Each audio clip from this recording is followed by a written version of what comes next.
Welcome to my talk about what I consider to be the missing piece of the MBA.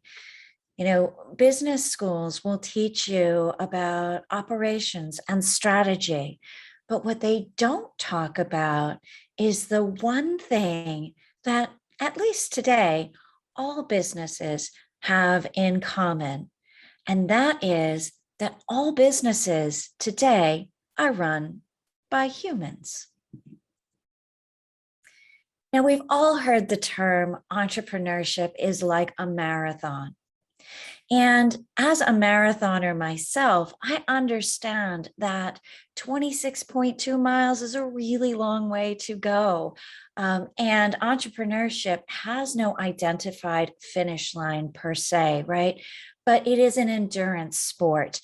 And the thing with endurance sports is that those who do well don't simply train the body, but they also train the mind. And this is what emotional intelligence is to the business person. Now, a little bit about myself. I am a former international corporate paralegal. I've worked at boutique law firms with entrepreneurs and startups and multinational companies. In 2015, I became a digital nomad. And I live out of a carry-on, a backpack, and a briefcase. I sold everything I owned, and these are my worldly possessions. And I travel the world, living in various locations, helping people start businesses. And I help build communities around those people because entrepreneurship can be really lonely. In this picture is my business group that I formed in Colombia, Santa Marta, Colombia, when I lived there for 6 months. And we had a business group of both locals and nomads who were passing through the area, so that there was skill sharing, there was learning about different cultures, there was an opportunity for people to learn and intersect with other businesses. It was really just an amazing experience. And I do that if I am landing in a location for any period of time. I like to build the communities there and set them up and let them continue to grow. I also run a podcast called Entrepreneurs IRL, where I interview real life entrepreneurs. I got a little tired of all the glossed over versions of how hard it is, but now I'm a billionaire, right? I wanted to tell the real life stories, the zigzags, the emotions that people go through, the are we there yet stories, right? I wanted to tell all of those things. And through all of my experiences working with entrepreneurs all around the world, I saw patterns, and it didn't matter the country, the industry, whether they were funded or bootstrapped. Nothing mattered in the success or failure rates of entrepreneurs more than their emotional intelligence.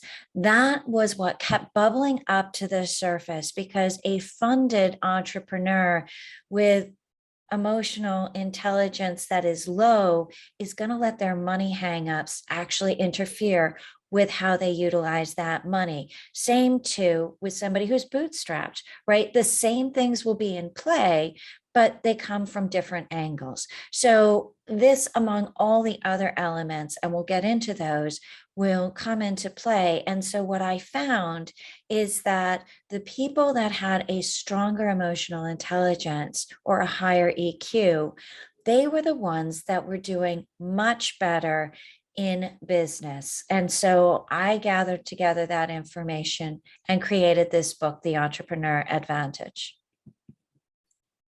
So because I come from the legal field, I always start off everything with definitions. So for the purposes of this conversation, the entrepreneur is everybody from, the little shop down the street to the garage, entrepreneur that becomes the next Apple, the freelancers that is running a gym or a photographer, or the person who is, intersecting and building software project or something like that. Entrepreneur is an all-encompassing term for the purposes of this discussion for those people who are building something and putting it out into the world. I understood when I started hosting Entrepreneurs IRL that so many people had so many different names for what I considered to be an entrepreneur. So I wanted to kind of clear that from the beginning. The other definition that is really integral to this conversation today is what emotional intelligence is. It is a bit of a nebulous term, right? So when I started this whole kind of research, I came across the Oxford definition, and it was just a little stuffy, and it didn't make sense to me in terms of practicality and how it was used. So my definition of emotional intelligence is really about the way you show up in the world and the lens through which you see the world, right? Because that shapes how you intersect and interact with the world around you. This includes your ability to understand and manage your emotions, and it encompasses self-awareness, self-regulation, motivation, empathy, and it affects all of your interpersonal relationships. Why this is important is because throughout your entrepreneurial journey, you are going to feel every one of these feelings in your journey, right? Sometimes all at the same time, sometimes with varying degrees, and sometimes, with varying lengths, and they will go from excitement to self-doubt or from fear to pride in a heartbeat, right? These feelings are going to show up throughout every stage of the journey, and you are going to need to deal with them, and they are going to affect your journey. Why this is important? Because as I said at the opening, today, all businesses are run by humans, and the human engine is what's driving your business. And your behavior is driven by your emotions, regardless if you think that you are a logic-based decision maker. Your behavior is driven by your emotions, and your emotions are driven by the experiences that you've had all the way from childhood up until when you left the house this morning and you had a disagreement with your significant other, or you tripped over something and then you had an argument with the barista on your way to the office, right? All those experiences just show up in how you are then going to go into your day, right? And these experiences leave imprints, and these imprints create stories from which we make decisions, from which we make assumptions, and from which we intersect with what comes before us. Even if what before us is new, we're going to see the patterns from something that's happened, and we're going to bring that in to our situation. So here's an example. I got a call one day from a new client, and he's like, I need an urgent meeting with you. And I was like, absolutely. What do you need? What's going on? He's like, I need to make this really big decision. And the last time I had to do this, I screwed it up. And so I want to make sure I don't do that again.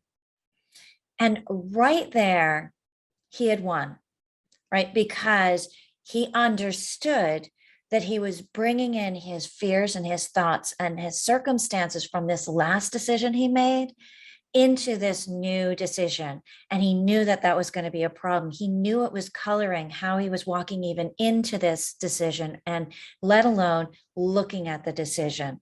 So right there, he won because he was aware that he needed some assistance, and he reached out for it. And we'll talk a lot about that in the future of this discussion, right? But those two things are really critical. So self-awareness, Super important. And then acting on what you are now knowing about yourself, super important. Because self-awareness is actually the foundation to building your emotional intelligence. The problem is that when you have these stories running in the background and influencing your decisions and influencing how you look at risks or how you assess things, you don't actually know that they are influencing your decision if they're running in the background. If you know that I've got this story that I screwed this up the last time, then you can figure out, where did I mess it up? What was at play? And are those things still in play? And how do I go about moving those around so that I can get to what's actually in front of me instead of replaying an old decision or making my decision today based on a fear from something I did in the past. So business is, when we start a business, it's run on thousands of little decisions, big decisions. You're in charge of whether or not you fund or bootstrap, and you're in charge of paper clips and Post-it notes, right? Everything is a decision.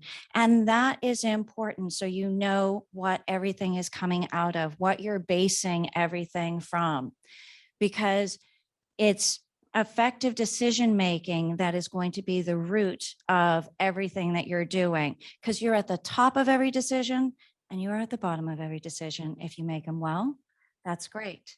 And you're in charge, and congratulations. And if you make them poorly, that's unfortunate, and you're in charge and you're responsible for that as well.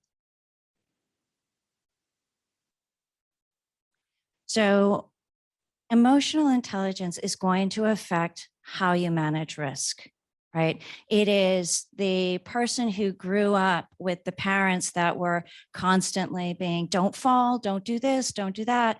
And those people may grow up to be risk averse. That possibly can affect how they manage risk, right? If you are aware of that, you can actually mitigate that.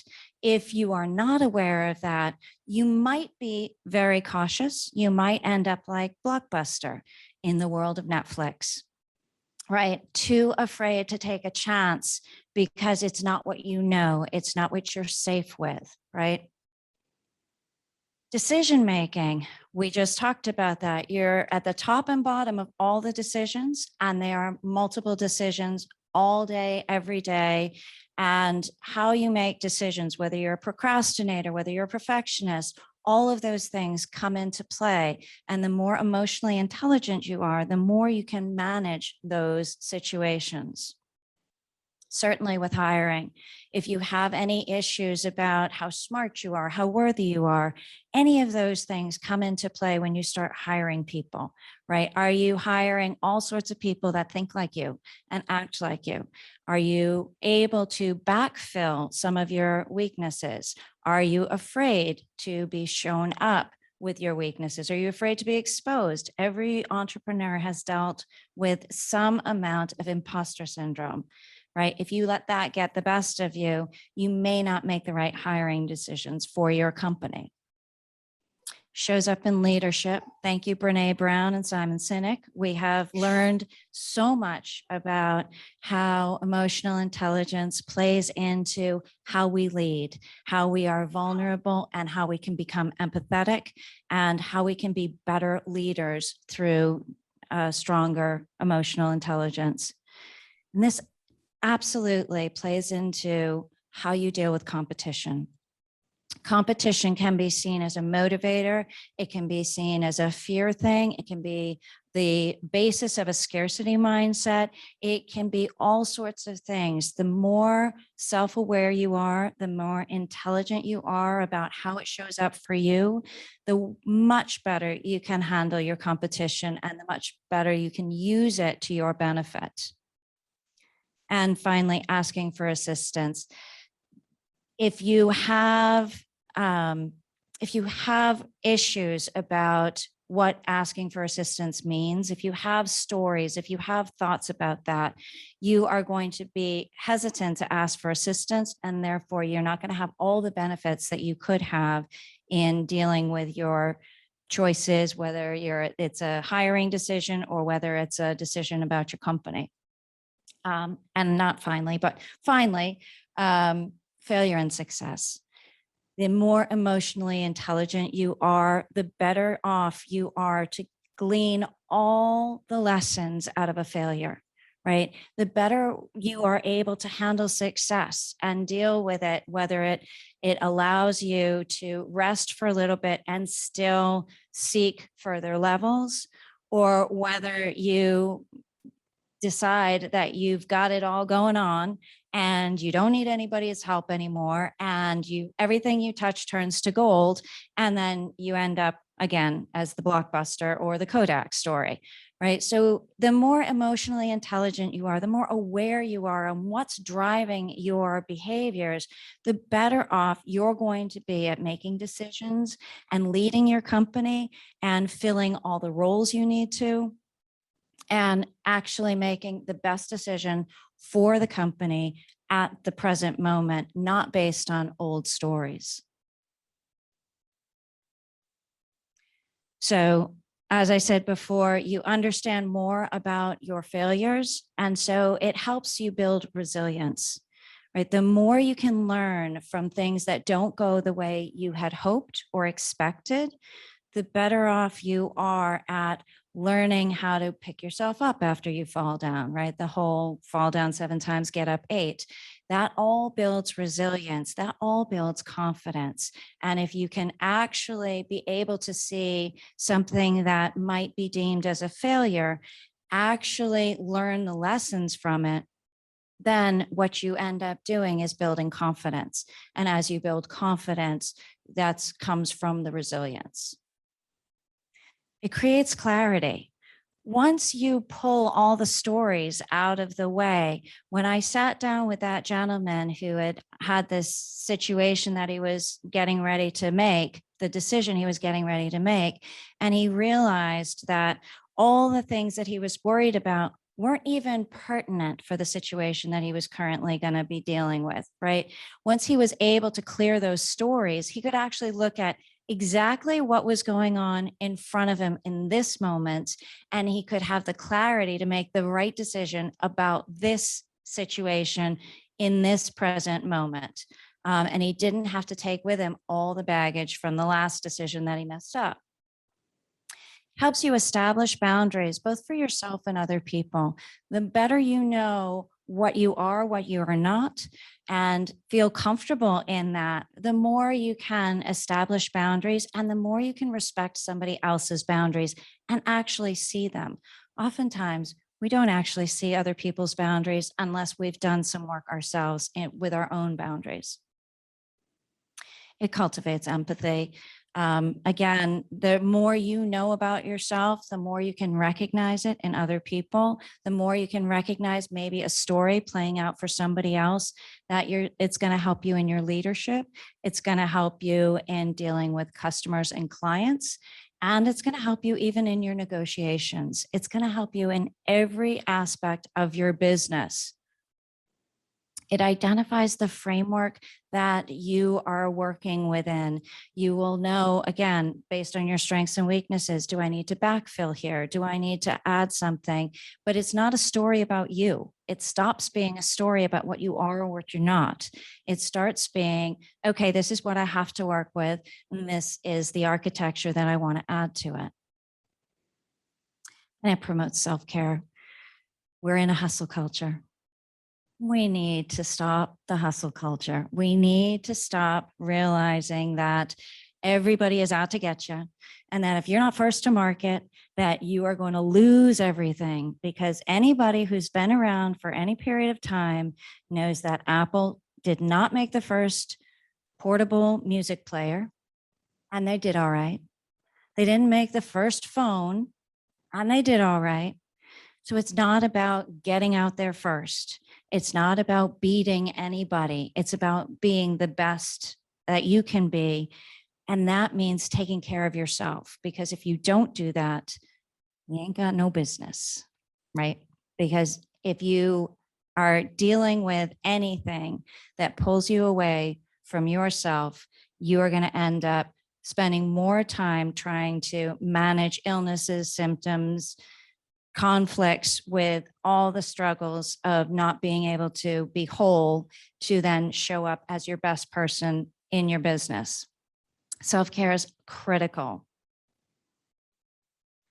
So these are the advantages of having emotional intelligence and developing it as a strength in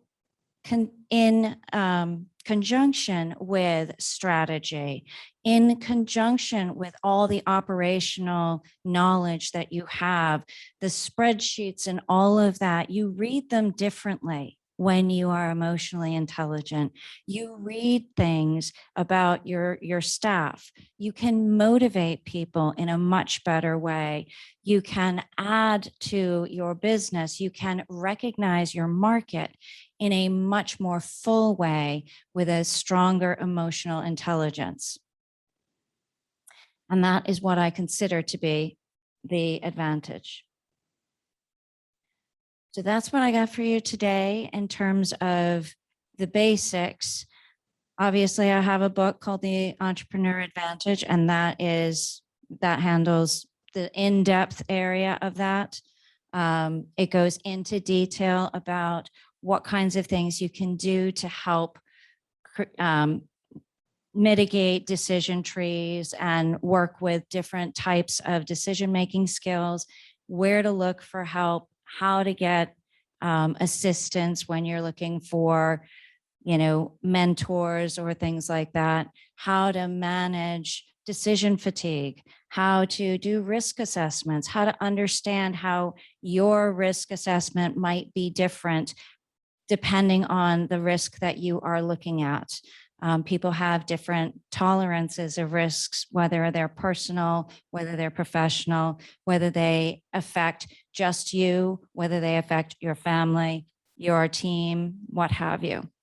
So all of that I go into in far greater depth in the book, but this is the overview of where it shows up and a little bit of what it can give you once you start to delve into it. So at this point, I not only open this up for questions, but I open this up for challenges. I get a lot of interesting thoughts when I tell people that I believe emotional intelligence is important for business. There's a lot of people that have a little bit of a tussle with the idea, and I welcome that. So if anybody has any thoughts that they want to share or challenges, I welcome that. Or if you have any questions. Yes.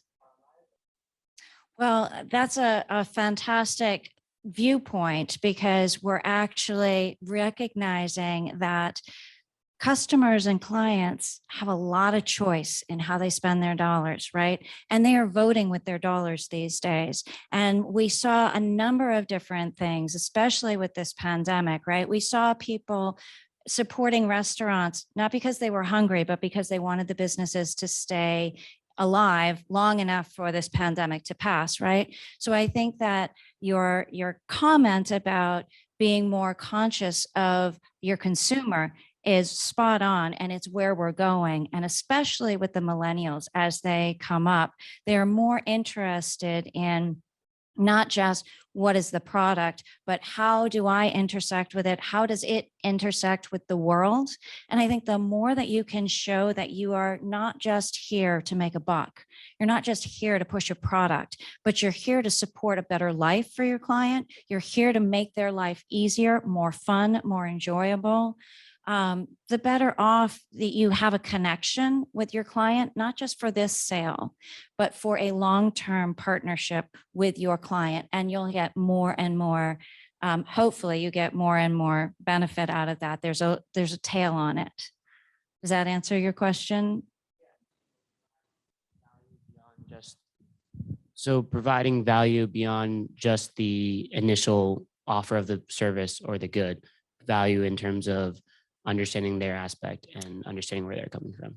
Yeah, absolutely. Because don't you feel better when somebody is really understanding you and wanting to know more about why you're using this product, what you're using this product for, right? Because also as an entrepreneur, knowing more about my client I now know more about what's my next iteration or what's my next product. I get a lot of product ideas. I get a lot of ideas about my next book from these kinds of interactions, right? What are the patterns that I'm seeing? What are the issues that people are having? And that's how I develop my next thing. Sure. Okay. What types of behaviors, habits, and situations need to change, happen in order for someone to be self-aware? What does mentoring someone to be self-aware look like? Mentoring somebody to be self-aware is the crux of some of my business, right? So it's really about helping people to stop what in the process of their flow, right? It is when you're in the process of making a decision, oftentimes we just keep going, right? We're just like, oh, I have this decision and I make it and then I keep going. And it's stopping. What went into that?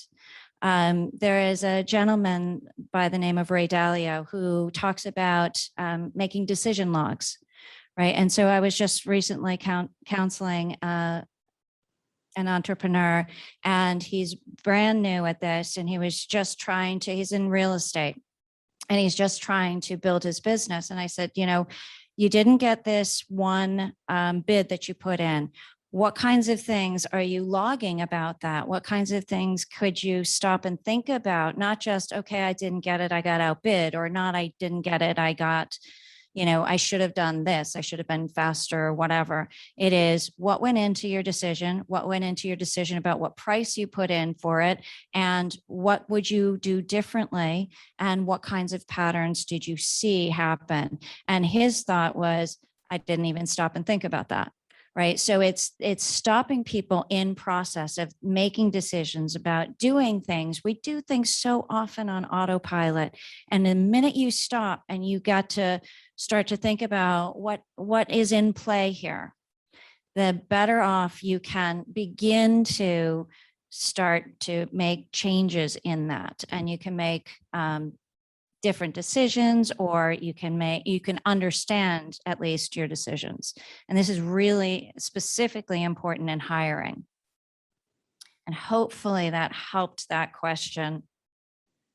Yes, Amanda, if you want to comment, if you have any further follow-up questions, but I'm going to move on to Tara's question, which is, can emotional intelligence be taught truly, or is it an innate characteristic, nature versus nurture? Are some people more naturally EI over others?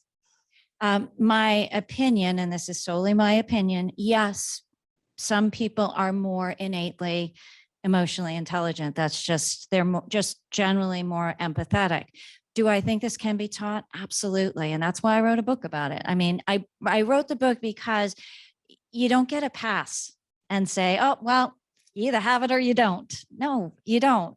You can cultivate this. It is a skill that can be cultivated. Some people have an easier time with it than others, but it absolutely can be taught. And again, it starts with being willing to question everything. Once you start to question everything, then you start to see, oh, I think about this every time I do this, or, oh, I remember my mother used to cradle me all the time and go, don't fall, don't do this, don't do that. And now I'm like freaked out every time I have to make a risk, right? So, or the person that was the skateboarder and the BMX rider and all the things, and they're like, oh, I go blazing in, and then I figure out, whoops, I maybe should have thought about that a little more, right? Once you understand that that's your nature, you can actually start to work with it and assess it and say, is this in my best interest? And sometimes the answer is go blazing. Sometimes the answer is, let's take a step back. And because I know my nature is to go blazing in, why don't I contact this person or this person who will help me slow down and think about these important elements? So, this is my nature, this is what I need, and these are the people that I know will help me. So that's how it all kind of ties in. As a follow-up for that, do you have any suggestions about managing up then? I know you talk about entrepreneurs a lot, but for those of us who work for entrepreneurs. Yeah, that's really, really tough. It is really tough. It can be done. It really depends on what kinds of characteristics you are managing. To a certain extent, modeling behavior is always going to be my first kind of thought process. I'm always encouraging people to model the behavior that they're looking for in others, because sometimes people just don't even notice things. So that's one of the things that I would say. But the other thing is, there is a limit to what you can do without being offensive. So it's really tough, but to start slowly and to start with maybe setting a boundary, but setting a very light boundary, something that's not that I don't pick up my phone after 5 p.m. Thanks, boss, but not going to happen. Well, you may want to say, you know, I'd really rather not receive emails on the weekend. Or, you know, I have a certain routine that I get into with my kids after 7 p.m. So I'm not going to be able to get to that right away. Right. And just start slowly and then start to see if you can start to dial that in and see if you can start to trigger some thoughts. So it just depends on what you're working on. It depends on the personality you're working with, and it depends on what you're trying to do in terms of manage up. Because there's so many different aspects of emotional intelligence. You're not going to be able to like attack them all at one time. And some people will be receptive to one and maybe not another. So I get a lot of commentary that people don't feel like their decisions are emotional, that they feel that they're very logic based. And I had a very strong discussion with an Uber driver, actually, who was determined that he had no emotions in his decisions whatsoever. And he was slightly offended that I thought that decisions were emotion based. And he was just one of those strange, unique people. If we were to all be logic based in our decisions, we would all act more like Spock in Star Trek. And that is one thing to kind of think about. What would Spock do? What am I doing? Oh, where's the difference there? Right? Where's the emotion there? And that way you can pull that out and go, okay. All right. Well, maybe there's a story there, and you start digging. Okay, as a follow-up to that other question, how does approaching someone who is resistant to emotional intelligence in the workplace look like, or what does, I should say, sorry. So the first thing to do is not to plow it and shove it down their throat, because that has a tendency not to work well. But again, using your own emotional intelligence to realize they're resistant, start to think about what is it that you think that they're resisting? What are they seeming to resist about it? Because there's a lot of aspects of it. So what about it is threatening or what is the story of the resistance? Once you understand that, then you can start to deconstruct that, but you can't address it until you have a sense of it. And so that's where your empathy is going to come into play, right? That's where you're going to start to think about, what am I feeling from this person? What am I hearing from this person? And ask questions. I mean, why is it that you don't think it has any play? Or what do you think is fluff about it? I get that a lot. Well, that's a soft skill. That's fluff. We don't need it. So once you start asking questions, then you can actually get a sense of where they're coming from. And then you can actually address exactly what the resistance is instead of making an assumption or floating around it. Because you're just never going to strong arm somebody into being emotionally intelligent. That's just kind of counterintuitive. Are there any other questions or comments? My question is for young kids who want to get into it. Like, do you have like any advice? Sure. Again, it's looking at what you do on a regular basis, kind of without thinking, right? Even especially depending on how young, when you get down to the little kids, what are you thinking when you're doing that? Or what is exciting about that for you? Or what do you think's going to happen? That kind of thing. Because when you ask a child, like they're getting ready to ride their bike, well, what do you think's going to happen? And you're going to learn a lot from them going, oh, I think I'm going to fall over and hurt myself. Or, oh, I think I'm going to fly like Superman. Right. And so that's going to tell you so much. Right. And then you can start to build on that, and you can start to help them cultivate that and help them become aware.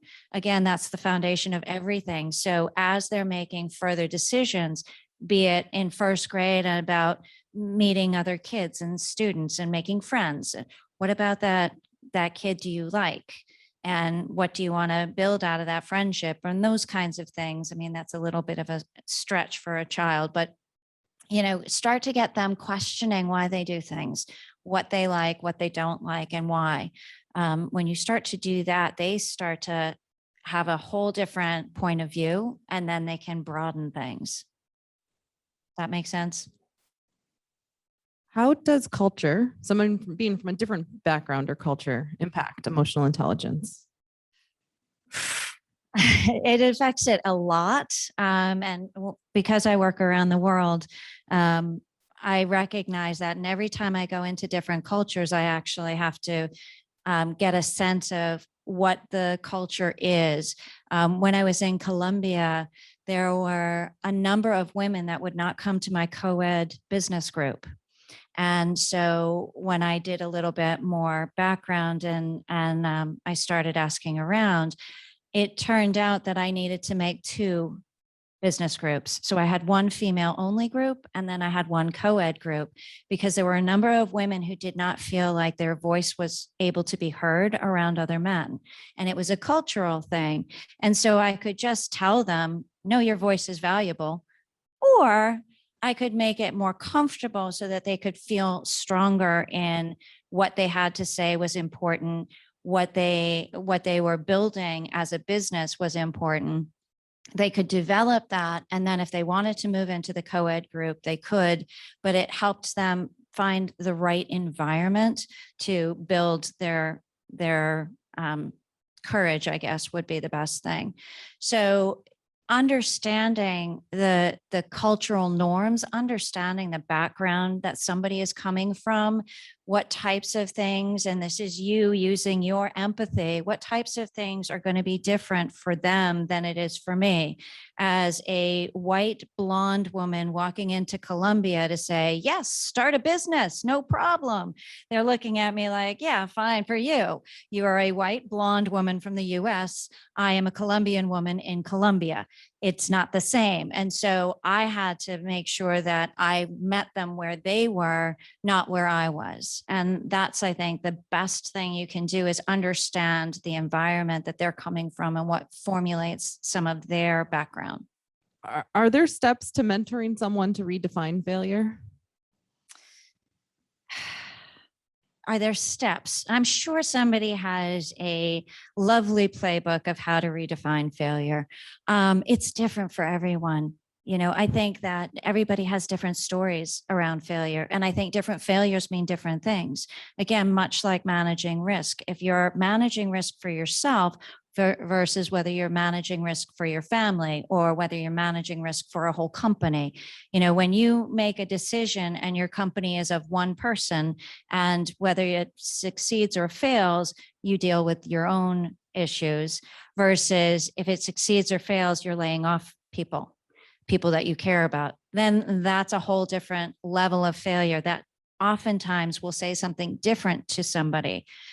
So there's not a playbook per se, in my opinion, but it's taking each situation and finding out the stories and dealing with each of the stories as they come, as they relate to that specific situation, and being very careful not to bring in, oh, I always fail, to this is the one situation that did not go out the way I wanted it to.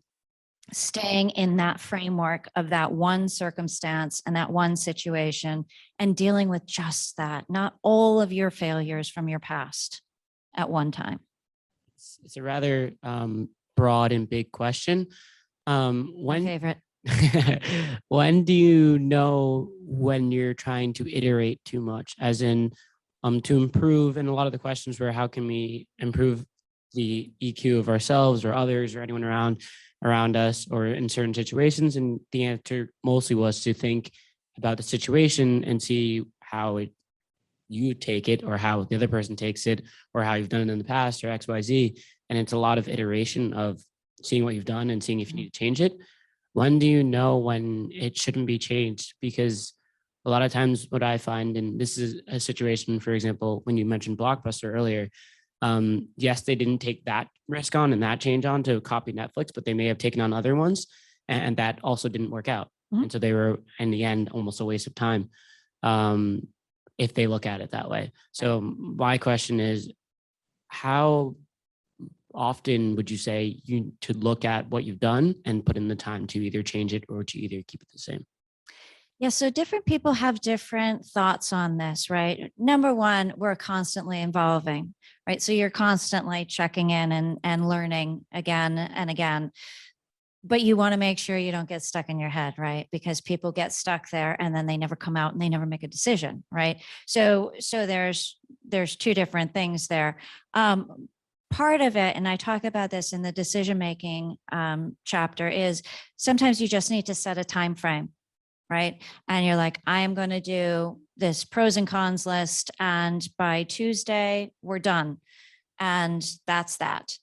The fact is that what I recommend is keeping a decision log, and when you do that, you can put into that what kinds of things that you were analyzing.